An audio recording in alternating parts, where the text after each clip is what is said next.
الرحمن الرحيم وأنذر عشيرتك الأقربين. وقال تعالى في شأن حبيبه مخبرا وآمرا إن الله وملائكته يصلون على النبي يا أيها الذين آمنوا صلوا عليه وسلموا تسليما. اللهم صل على سيدنا ومولانا محمد وعلى آل سيدنا ومولانا محمد وبارك وسلم. الصلاة والسلام عليك يا رسول الله وعلى آلك وأصحابك يا حبيب الله. الصلاة والسلام عليك يا شفيع المذنبين وعلى آلك وأصحابك يا رحمة للعالمين. جیسا کہ آپ کو راجہ صاحب بتا رہے تھے کہ تیسرا جمعہ ہے رمضان شریف کا، اور آگے تیسرا عشرہ بھی شروع ہو جائے گا رمضان شریف کا، اس کے الگ فضائل ہیں. پھر ان دنوں میں آج غالباً 16 رمضان اور 17 رمضان کل یہ سیدہ عائشہ صدیقہ رضی اللہ تعالی عنہا ان کا یوم وصال کا دن ہے 17 رمضان المبارک. اسی طرح 17 رمضان المبارک کو ہی غزوہ بدر جو ہے اس کا بھی ہے، اور پھر 20 رمضان کو فتح مکہ ہے جو ابھی راجہ صاحب آپ کو بتا رہے تھے، اور پھر 21 رمضان کو مولا علی کرم اللہ وجہ الکریم کی شہادت ہے. 19 کو ان پر حملہ ہوا تھا اور 21 کو ان کی شہادت ہوئی. تو یہ 4 معاہدے جو ہیں یہ بہت اہم واقعات والے ہیں. تو ہم بیٹھے ہوئے تھے ادھر کی نشست پر، میں راجہ صاحب سے یہی بات کر رہا تھا. میں نے کہا کہ کوئی بھی خاص جب دن آتے ہیں تو ہم اس حساب سے بات چیت کرتے ہیں، گفتگو کرتے ہیں، تقریر کرتے ہیں، خطاب ہوتے ہیں. تو اب یہ اس جمعے میں 3-4 چیزیں ایسی آ گئی ہیں کہ ہر ایک ہی بہت اہم ہے. کس کو چھوڑا جائے اور کس کو بیان کیا جائے. جو بھی بیان کریں گے اور جو رہ جائے گی وہ بہت کوئی اہم چیز رہ جائے گی. پھر انہوں نے کہا کہ 2 چیزیں میں بیان کر دیتا ہوں، ایک تو آپ بیان کر دیں تاکہ ساری تھوڑی تھوڑی یاد نہیں ہو جائے.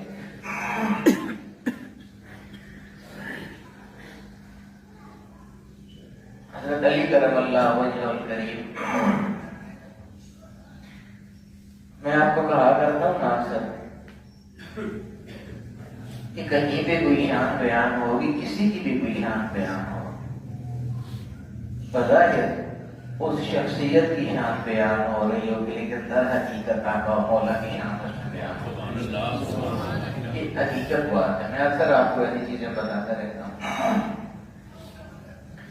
میں نے بھی ایک آیت آپ کے سامنے پڑھی ہے قرآن کریم کی. حضرت علی کرم اللہ وجہ الکریم کی زندگی کے بہت سارے پہلو ہیں، ان میں سے ایک ان کا علم ہے. حضرت علی کے علم پر اگر بات کریں وہی ختم نہیں ہوگی. حضور نے فرمایا انا مدینۃ العلم وعلی بابها، میں علم کا شہر ہوں اور شہر کا جو دروازہ ہے علم والا وہ علی. اس سے بڑی کیا بات ہو سکتی ہے. پھر آگے جو تفصیل ہے ان کے علم کی، پھر ایک ان کی شجاعت ہے، بہادری ہے. یعنی ہر ایک وصف پہ آدمی بولنا شروع کرے تو وہ ایک ہی بات مکمل نہیں ہوتی اور وقت پورا ہو جاتا ہے. میں منفرد چیز آپ کو بتانا چاہتا ہوں. ان کی بہادری کے واقعات بھی آپ نے بہت سنے ہوئے ہیں، ان کے علم کے حوالے سے بھی آپ نے بہت کچھ سنا ہوا ہے. یہ جو آیت میں نے آپ کے سامنے پڑھی ہے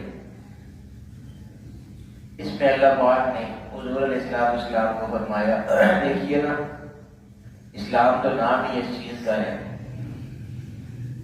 یا ایھا الذین آمنوا لم تقولون ما لا تفعلون، اے ایمان والو ایسی باتیں کیوں کہتے ہو جن پر خود عمل نہیں کرتے.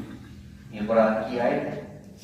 فارمولہ اصول کہ ہم کو کسی کو اگر کوئی بات ہم کہیں یا کسی کو کوئی نصیحت کریں یا کسی کو کوئی واعظ کریں تو تب کریں کہ جب پہلے خود اس پر عمل کر رہے ہیں، خود کام کر نہیں رہے، خود ہم جھوٹ بولیں اور دوسرے کو یہ کہیں کہ جھوٹ نہیں بولنا ہے، سچ بولنا ہے. یہ کیا بات ہے. خود پہلے خود جھوٹ بولنا چھوڑیں گے پھر دوسرے کو بولیں گے کہ جھوٹ نہیں بولنا ہے. پہلے سچ خود بولیں گے پھر دوسرے کو بولیں گے کہ سچ بولنا ہے. یہ قرآن کریم میں اللہ پاک اس چیز کو بہت ناپسند فرماتا ہے کہ یا یا الذین آمنوا ایمان والو لما تقولون کیوں ایسی باتیں کہا کرتے ہو ما لا تفعلون جن پر خود عمل نہیں کرتے. تو کوئی بھی چیز کرنے کے لیے یہ ضروری ہے کہ پہلے آدمی اس پر خود عمل کرے پھر کسی اور کو کہیں آدمی. حضور علیہ السلام اللہ پاک نے ان کو حکم فرمایا کہ وَأَنذِرْ عَشِيرَتَكَ الْأَقْرَبِينَ. اے محبوب آپ نے دعوت و تبلیغ کا آغاز کرنا ہے، توحید کا ڈنکا بجانا ہے، توحید کا اعلان کرنا ہے، سارے بتوں کی مخالفت کرنی ہے، سارے خداؤں کی مخالفت کرنی ہے جو کفار کے خدا بنے ہوئے تھے بتوں کی صورت میں، ان سب کی آپ نے اب مخالفت کرنی ہے. اور جب آپ نے تبلیغ کا آغاز کرنا ہے تو پھر تبلیغ کا آغاز کہیں باہر سے نہیں. وَأَنذِرْ عَشِيرَتَكَ الْأَقْرَبِينَ. سب سے پہلے اپنے گھر والوں کو، اپنے رشتہ داروں کو جمع کرے اور ان میں پہلے اللہ رب العالمین کی تبلیغ اور توحید بیان کرے، پھر کسی اور کے سامنے بیان کرے. یہ وہی چیز ہے جو میں عرض کر رہا ہوں، پہلے خود کریں گے تو پھر کسی اور کو کہیں گے. حضور علیہ السلام کو جب یہ حکم ہوا کہ وَأَنذِرْ عَشِيرَتَكَ الْأَقْرَبِينَ، اے محبوب اپنے قریبی لوگوں کو، اپنے رشتہ داروں کو جمع کیجیے اور ان کو ڈر سنائیے. یعنی اچھے کاموں کے بارے میں بتائیے، برے کاموں کے بارے میں بتائیے، پھر برے کاموں کا انجام بتائیے، خوشخبریاں بھی ان کو سنائیے. اگر غلط کام کریں گے وہ تو اس کی جو عذاب کی صورت ہوگی، سزا کی جو صورت ہوگی وہ بھی ان کو بتائیے. تو سب کچھ بتائیے اپنے رشتہ داروں کو، آغاز اپنے رشتہ داروں سے کریے. حضور علیہ السلام تو ظاہر ہے کہ قرآن کی آیت نازل ہوئی تھی رشتہ داروں کو بلانے کے حوالے سے، رشتہ داروں کو سمجھانے کے حوالے سے. تو حضور علیہ السلام نے اپنے سارے رشتہ داروں کو بلایا. ابو لہب بھی ان میں، ابو طالب بھی ان میں، حضور علیہ السلام کی پھوپھیاں، حضور علیہ السلام کے چچا، بہت سارے جتنے رشتہ دار ہیں حضور علیہ السلام کے قریبی، سارے حضور علیہ السلام نے بلائے. ان میں حضرت علی کرم اللہ وجہ الکریم بھی تھے. باقی سارے بڑے تھے عمر میں. تو حضور علیہ السلام نے ان کو فرمایا کہ اللہ پاک نے آیت نازل فرمائی ہے وَأَنذِرْ عَشِيرَتَكَ الْأَقْرَبِينَ کہ اپنے گھر والوں کو، اپنے رشتہ داروں کو بلا کے ڈر سنائیں، اللہ رب العالمین کے بارے میں ان کو تعارف کرائیں. تو میں نے اس لیے تمہیں سب کو بلایا ہے کہ تم جن جن بتوں کی پوجا کرتے ہو ان سب کو چھوڑو اور اللہ رب العالمین کی عبادت کرو، اس کو اپنا الہ مانو، اس کو اپنا معبود مانو. حضور علیہ السلام بڑی سنجیدگی کے ساتھ یہ گفتگو فرما رہے تھے کیونکہ ہے ہی سینسٹیو پہلو تھا، نازک موضوع تھا، دین کا موضوع تھا، الہیت کا موضوع تھا، تو اللہ تعالیٰ رب العالمین کی الوہیت کا موضوع تھا، وحدانیت کا موضوع تھا. تو بہت حساس بات تھی.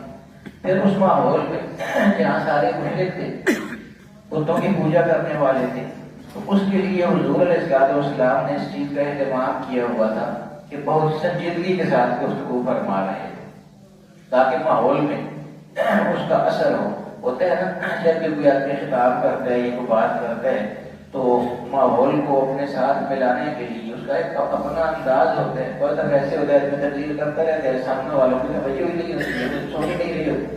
بعض دفعہ ایسے ہوتا ہے کہ آدمی کوئی بات کرتے ہیں تو سارے اس کو بہت غور سے دیکھ رہے ہوتے ہیں، سن رہے ہوتے ہیں، اور یہ انداز ہوتے ہیں دوسرے کو بات سمجھانے کے. تو حضور علیہ السلام چونکہ موضوع بہت حساس تھا توحید والا، اور بیان ان کے سامنے کرنا تھا جو توحید کو ماننے والے ہی نہیں تھے، تھا کہ بالکل آغاز ابتدا تھی، کوئی پرانی بات بھی نہیں تھی کہ ان لوگوں کے ذہن پہلے بنے ہوئے ہوتے، نیا بالکل کام، نئی بالکل بات، ان لوگوں کے سامنے توحید کی بات جو توحید ناشنا تھے بالکل. تو حضور علیہ السلام نے ایک بہت خاص سنجیدگی والا ماحول بنایا. پہلے گفتگو بھی سنجیدگی والے ماحول میں فرما رہے تھے تاکہ ان پر اثر ہو. اب وہ جو ابو لہب، یہ بھی بہت چھوٹی کی چیز نہیں. قرآن کریم میں بھی اس کا ذکر ہے تبت یدا ابی لہب وتب. حضور علیہ السلام کے بڑے دشمنوں میں سے بہت معاملہ معام شخص تھا یہ. ویسے وہ یہ حضور کے مزاج کو اس وقت سمجھ گیا کہ حضور جس انداز میں بات کر رہے ہیں تو حضور علیہ السلام کا ساتھ دینے کے لیے رشتہ دار تیار ہو جائیں گے۔ حضور یہی فرما رہے تھے نا کہ پہلے اب تبلیغ کرنی ہے، اللہ کی وحدانیت کا اعلان کرنا ہے، تو تم میرے قریبی ہو، رشتہ دار ہو، تم سب نے میرا ساتھ دینا ہے۔ گفتگو کا بات تو یہ تھا نا، تو یہ جو ابو لہب ہے اس کو اندازہ ہو گیا کہ حضور علیہ السلام جس انداز سے آج گفتگو فرما رہے ہیں، لگتا یہ ہے کہ رشتہ دار سارے حضور کا ساتھ دیں گے۔ یہ بات اس کے لیے ناقابل برداشت تھی، وہ تو سب سے بڑا دشمن تھا حضور علیہ السلام کا، تو اس نے اس کو جو سنجیدہ ماحول تھا وہ گفتگو کا اور وہ محفل کا، اس کو ختم کرنے کے لیے زور سے ٹیکا مارا، زور سے ہنسا ہو گئے، اور پھر حضور علیہ السلام کا تبصرہ اڑایا، مذاق کو اڑایا۔ تو وہ جو ایک سنجیدہ کیفیت اور سنجیدہ ماحول تھا وہ سارا اس کے ٹھٹھے کی وجہ سے، اس کے تبصر کی وجہ سے درم برم ہو گیا۔ چنانچہ پہلے تو جو لوگ سوچ رہے تھے کہ ہم نے حضور کا ساتھ دینا ہے، تو وہ ماحول اس طرح کا ہونے کی وجہ سے، ٹھٹھے کی وجہ سے اور تبصر کی وجہ سے ایسا ہو گیا کہ جو ساتھ دینا چاہ رہے تھے وہ بھی پیچھے ہو گئے، انہوں ان کا بھی خیال بدل گیا، کسی نے ساتھ نہ دیا۔ اب میں یہ بتا رہا تھا نا کہ حضور علیہ السلام کی شان ہر جگہ آپ کو نظر آتی ہے، اور حضرت علی کرم اللہ وجہ الکریم جن کی بہادری کے آپ نے بہت زیادہ واقعات سنے ہوئے ہیں، جن کی شجاعت، توانائی ضرب المثل ہے، وہ بھی آپ کے سامنے ہیں، لیکن یہ جو وقت ہے یہ وَأَنذِرْ عَشِيرَتَكَ الْأَقْرَبِينَ، جب حضور نے اپنے رشتہ داروں کو بلا کے جمع کر کے توحید کا پیغام دیا اور ان سے ساتھ مانگنا چاہا کہ میرا ساتھ اس مسئلے میں کون دے گا، تو وہ جو بڑے بڑے عمر کے لوگ تھے ان میں سے کوئی بھی نہیں آگے بڑھا، اس تبصر کی وجہ سے۔ حضرت علی کرم اللہ وجہ الکریم اس وقت 11 سال کے تھے۔ کتنے سال کے؟ 11 سال کی عمر ہوتی ہے، آپ مجھے بتائیں۔ بڑے بڑے جہاں پر بڑی عمر کے جو سارے رشتہ دار موجود تھے حضور کے، حضور نے جب ساتھ دینے کی بات کی تھی تو وہ بڑے بڑے رشتہ داروں میں سے کوئی بھی ساتھ دینے کے لیے تیار نہ ہوا۔ 11 سال کی حضرت علی کھڑے ہو گئے اپنی جگہ سے۔ اب ان بڑوں کے سامنے حضرت علی کی کیا یہ نہیں حیثیت ہو سکتی ہے عمر کے حوالے سے یا قد کے حوالے سے؟ 11 سال کا بچہ کتنا ہوتا ہے؟ پوری محفل میں اور کوئی کھڑا نہیں ہوا تو حضرت علی ایک دم کھڑے ہو اور عرض کیا کہ حضور علیہ السلام سے عرض یہ کہ 11 سال کی عمر میں فرماتے ہیں کہ یا رسول اللہ آپ نے ساتھ مانگنے کی بات کی ہے، تو یا رسول اللہ میری عمر زیادہ نہیں ہے، میں تو ابھی 11 سال کا ہوں، اور یا رسول اللہ میرا جسم بھی بہت کمزور ہے، اور یا رسول اللہ آپ کو پتہ ہے کہ میری آنکھیں بھی شروع سے دکھتی ہیں۔ حضرت علی کو آنکھوں کی بیماری شروع سے تھی، جو حضور علیہ السلام کی مبارک تعالیٰ بچپن سے ان کو تکلیف تھی آنکھوں کی، تو وہ اپنی اب ساری کمزوریاں حضرت علی بیان کر رہے ہیں 11 سال کی عمر میں کھڑے ہو کے وہاں محفل۔ یا رسول اللہ یہ ان لوگوں میں سے تو کوئی تیار نہیں ہوئے ہیں، لیکن یا رسول اللہ جہاں تک میری بات ہے میری عمر تو کچھ نہیں ہے، 11 سال کا ہی ہوں، اور یا رسول اللہ یہ بھی آپ کو پتہ ہے کہ میں بھی بہت زیادہ کمزور، جسمانی طور پر میرے اندر طاقت بھی نہیں ہے، یا رسول اللہ قد بھی میرا بہت چھوٹا ہے، قد بھی میرا بڑا نہیں ہے، تو جسم بھی میرا توانا نہیں ہے، آنکھوں میں بھی اس طرح جان نہیں ہے یا رسول اللہ، آنکھیں بھی کمزور ہیں۔ یہ ساری باتیں اپنی جگہ ہیں یا رسول اللہ، لیکن ایک بات عرض کرتا ہوں کہ آپ نے جو ساتھ مانگا ہے تو اگرچہ میری جان بہت زیادہ نہیں ہے، لیکن جتنی ہے چھوٹی سی جان یا رسول اللہ یہ آپ کے لیے آج کے بعد وقف ہو گئی ہے، جس طرح آپ چاہیں گے اس طرح یہ زندگی گزرے گی، اور کوئی بھی کام کوئی بھی سانس میری ایسی نہیں ہوگی جو آپ کی مرضی کے مطابق نہ ہوگی۔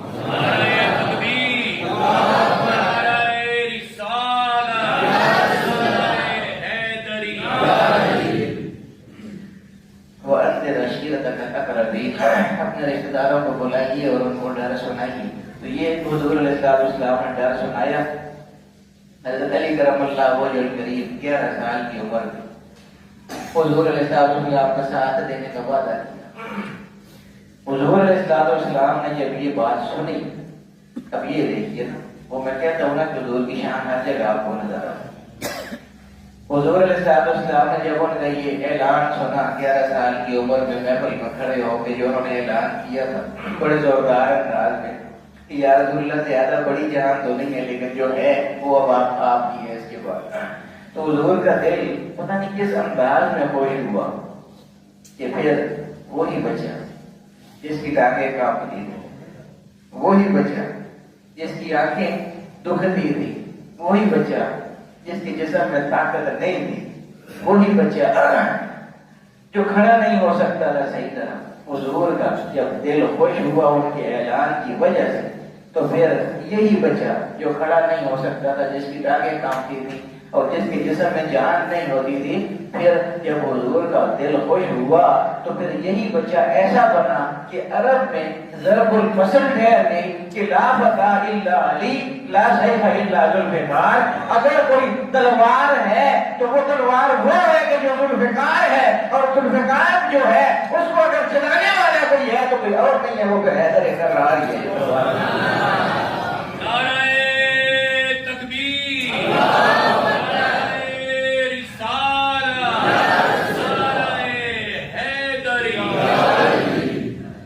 چھوٹا سا بچہ حیدر کرار بنا تھا جب حضور علیہ السلام کا دل خوش کیا تھا اس نے اپنے ایک جملے کی وجہ سے۔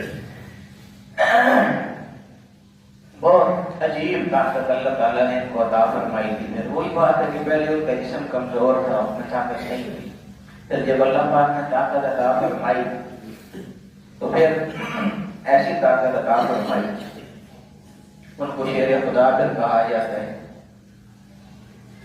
غزوہ احد یا کسی اور غزوے کی بات ہے، احمد ابن عبد ود ایک بہت بڑا پہلوان تھا کفار کا۔ احمد ابن عبد ود اتنا بڑا پہلوان تھا کہ اس کو 1000 جنگجوؤں کے برابر سمجھا جاتا تھا، اس کی طاقت، یعنی وہ اکیلا ہو اس کے ساتھ 1000 بندوں کا اگر مقابلہ کروایا جائے تو ان میں بھی وہ بھاری ہو جایا کرتا۔ احمد ابن عبد ود ایک غزوے پر ایسے ہوا، جو کچھ وقت غزوات ہوتے تھے تو ان میں ترتیب آج کل کی طرح لڑائیاں تو نہیں تھی نا، کہ ایٹم بم کا دور ہو اور گولیاں ہو اور یہ چیزیں اسلحہ ہو، اور تلواروں کا دور تھا، تیر تلوار یہ چیزیں ہوتی تھی، ایک دوسرے کے ساتھ دو بدو ہاتھوں کے ساتھ جنگ کرنی ہوتی تھی۔ تو وہ پہلے انفرادی جنگ ہوتی تھی، بعد میں پھر اجتماعی حملہ ہوتا تھا۔ تو وہ جو انفرادی جنگ ہوتی تھی اس اپنے اپنے انداز ہوتے ہیں ہر زمانے کے، آج کے انداز اور ہے، اس وقت کے انداز یہ تھے کہ اس وقت ایک بہادر کسی قوم کا فائر نکلتا تھا اور دوسرے والے بہادر کو بلاتا تھا کہ میرے مقابلے میں کون آئے گا۔ ایک طرح سے نام بھی ہوتا تھا، طے بات ہے، وہ مشہوری بھی ہوتی تھی، اور یہ انداز بھی تھا، ایک دوسرے پر روک بھی بٹھانا ہوتا تھا، آپ بھی بٹھانی ہوتی تھی کہ ہمارے پاس زیادہ بہادر لوگ موجود ہیں۔ تو یہ انداز تفاخر تھا، اپنا فخر بیان کرنا اور اس کو بلند کرنا، جو اپنا ایک اسٹیٹس ہے اس کو بلند کرنا اور وہ دکھانا لوگوں کو، یہ بھی ایک انداز تھا اس وقت۔ اجتماعی حملہ بعد میں ہوتا تھا، پہلے انفرادی طور پر ایک کر کے لڑا کرتے تھے۔ تو ہر قبیلہ اس کے اپنے جنگجو تھے، ماہر تھے جنگ کے۔ یہ میں عرض کر رہا ہوں نا، حضرت علی کرم اللہ وجہ الکریم پہلے ان کی شخصیت کیسی تھی اور پھر بعد میں یہ کیسے بنے، اللہ پاک نے ان کو کیسی طاقت عطا فرمائی تھی، وہ کمزور جسم سے کیسا طاقتور ہوا تھا کہ یہ ایک غزوے میں حضور علیہ السلام تشریف فرما ہے اور حضرت علی بھی پاس بیٹھے ہوئے ہیں۔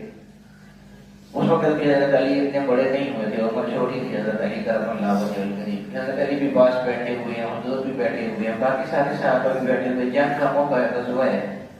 تو سامنے جو کفار کا گروہ تھا، لشکر تھا، ادھر سے ایک کر کے آ رہے تھے پہلوان، ادھر سے صحابہ کرام بھی ایک کر کے نکل رہے تھے اکیلے مقابلہ کرنے کے لیے۔ ادھر سے وہ عمر ابن عبد ود باہر نکلا اور سامنے آیا، صحابہ کرام کے سامنے آیا، حضور علیہ السلام کے سامنے آ کے کھڑا ہوا۔ سب کو پتا تھا کہ یہ بہت بڑا سورما ہے، یہ 1000 آدمی کے برابر جس کو سمجھا جاتا تھا وہ کتنا بڑا سپہ سالار ہوگا، کتنا بہادر ہوگا، سب پر اس کی داغ بیٹھی ہوئی تھی۔ اس نے آگے للکارا کہ میں آیا ہوں، یا تو مقابلے میں آنے والا تمہاری طرف سے۔ اب یہ سب کو پتا تھا، سارے بڑی عمر کے تھے نا، سب کو پتا تھا کہ یہ بہت بڑی بلا ہے، بہت بڑا بہادر ہے، بہت بڑا جنگجو ہے ان کا۔ صحابہ کرام میں سے کوئی بھی نہ بولا، بڑے تھے عمر کے، سب کو پتا تھا اس کی شخصیت کا، اس کے توانائی کا، اس کی طاقت کا، اس کی شجاعت کا، سب کو پتا تھا، کوئی نہ بولا۔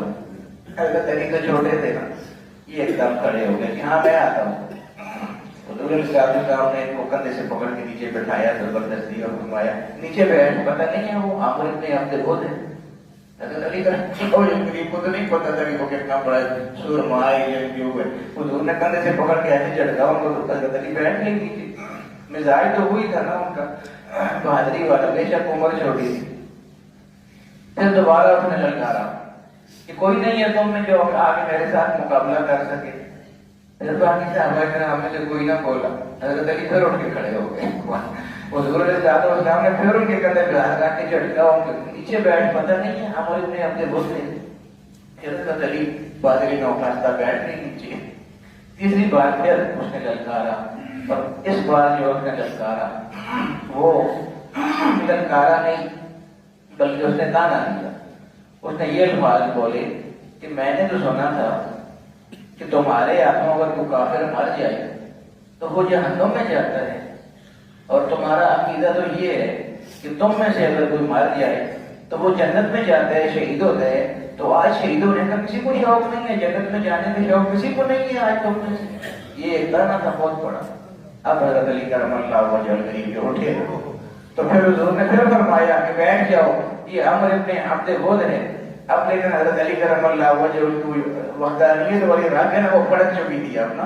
انہوں نے عرض کی کہ یا رسول اللہ ولو کان ابن عمر عبد الود، یا رسول اللہ اب جو بھی ہے عمر ابن عبد الود ہے یا کوئی بھی ہے یا رسول اللہ، اب پیچھے ہٹنے کی بات نہیں ہے، بس انہوں نے بات ایسی کر دی ہے، اسلام پر بات کر دی ہے، اب جانا ضروری ہے یا رسول اللہ۔ چنانچہ حضور علیہ السلام نے خود ان کے سر پر امامہ رکھا، پھر ان کے ہاتھ میں وہ تلوار ذوالفقار عطا فرمائی اور فرمایا کہ جا اب اللہ تیرا حامی اور ناصر ہوگا۔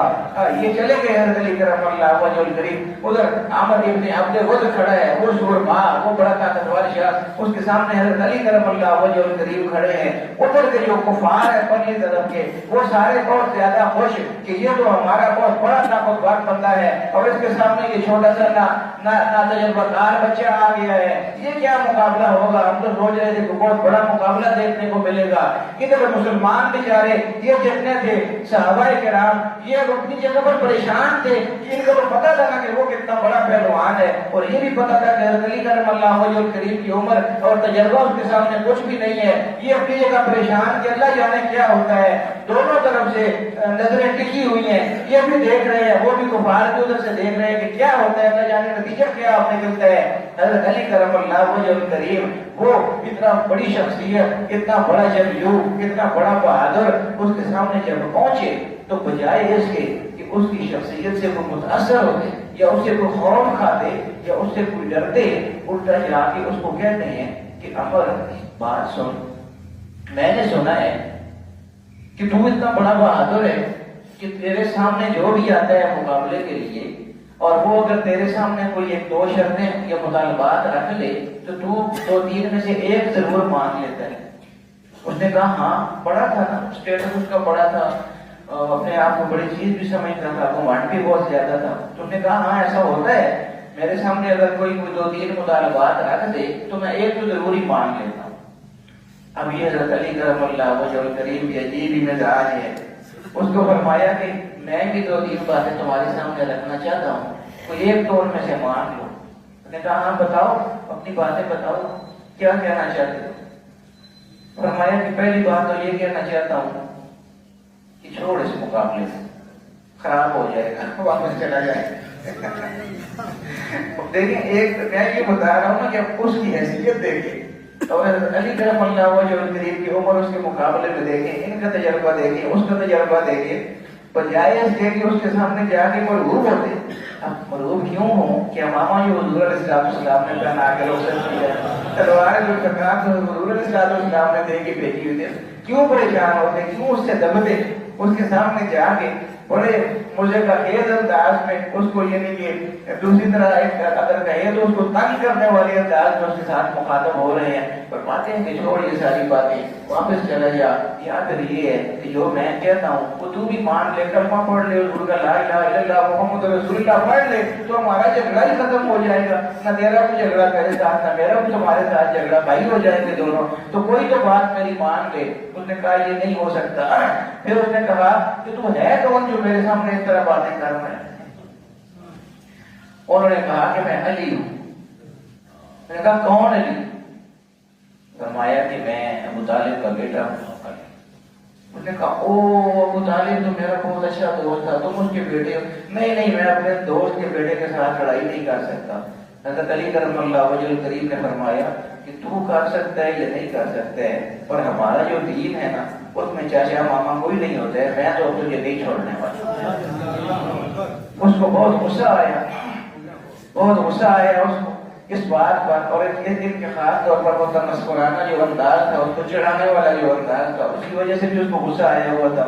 پھر انہوں نے جب یہ فرمایا کہ میں نہیں چھوڑتا تجھے, بے شک چاچا ماما ہم نہیں دیکھتے ہیں, ہمارے حضور کے ساتھ جو ہے وہ ہمارا ہے, اور جو ان کا نہیں ہے وہ ہمارا نہیں ہے, بے شک چاچا ہو کہ ماما ہو کوئی بھی ہو, اس لیے میں تو تجھے چھوڑنے والا نہیں. اس کو بہت غصہ آیا. میں عرض یہ کر رہا تھا کہ حضرت علی کرم اللہ وجہ الکریم وہ جو چھوٹا بچہ 11 سال کا جس نے ساتھ دینے کا وعدہ کیا تھا, جس کی ٹانگیں کانپتی تھی, جو کھڑا نہیں ہو سکتا تھا, پھر حضور کا جب دل خوش ہوا تھا ان سے ان کے اعلان کی وجہ سے, پھر اللہ پاک نے اسی بچے کو کیا طاقت عطا فرمائی تھی.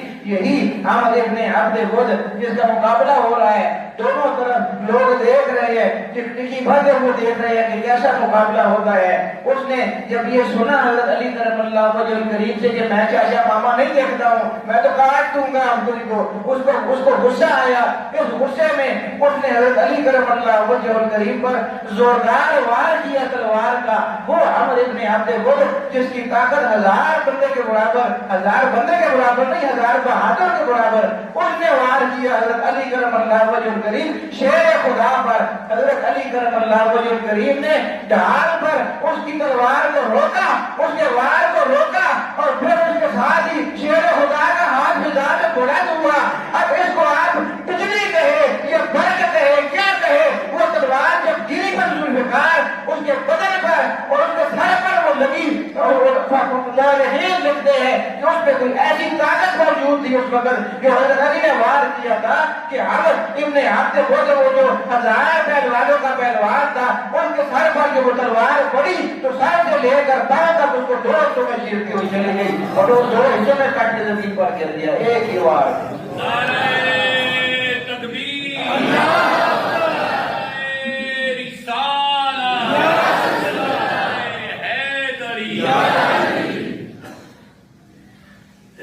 وہ جو 1000 پہلوانوں کا پہلوان تھا کہ اپنی زبان میں جانتے ہیں 61 بھی سیر سکتا پھر شیر خدا ایک بار سن کر وہ برداشت نہیں کر سکا تھا.